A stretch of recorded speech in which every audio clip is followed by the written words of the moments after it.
a turtle is kind of a good term to kind of encompass every reptile that you find that has a shell.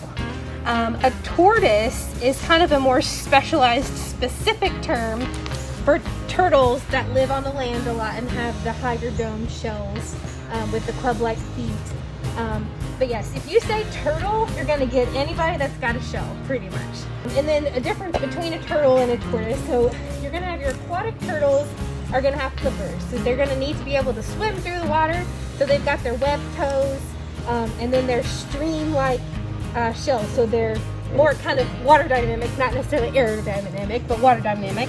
And then your tortoises, they're on the land more. They're going to be trepsing around and kind of stomping around. They have to have those big elephantine feet and those club-like arms to kind of protect themselves.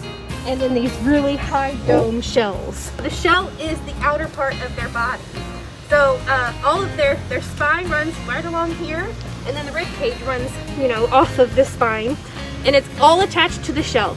So they cannot take their shell off like a lot of cartoons will show, kind of like where a hermit crab can change its shell and get a new one. Tortoises have this their entire lives. Kind of good comparison right here. You've got a 20-year-old Galapagos tortoise sitting next to a 9-year-old Aldabra tortoise. So in those first couple of years, they're all gonna grow really fast. And then once they kind of get to a good size that's gonna keep them protected from any predators or anything that's gonna harm them, then they slow way down. And then they kind of pretty much grow the rest of their entire lives. They're gonna be putting on pounds and eating with the rest of their life.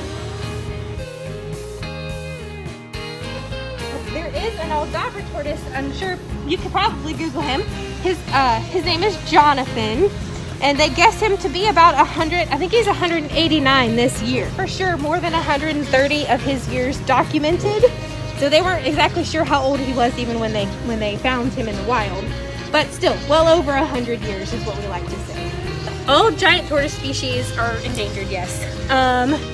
The Galapagos tortoises are, of course, from the Galapagos Islands in the Pacific Ocean. And then the Aldabra tortoises are native to the Seychelles Islands in the Indian Ocean. There's a section of islands that's called the Aldabra Atoll, so that's how they get their name.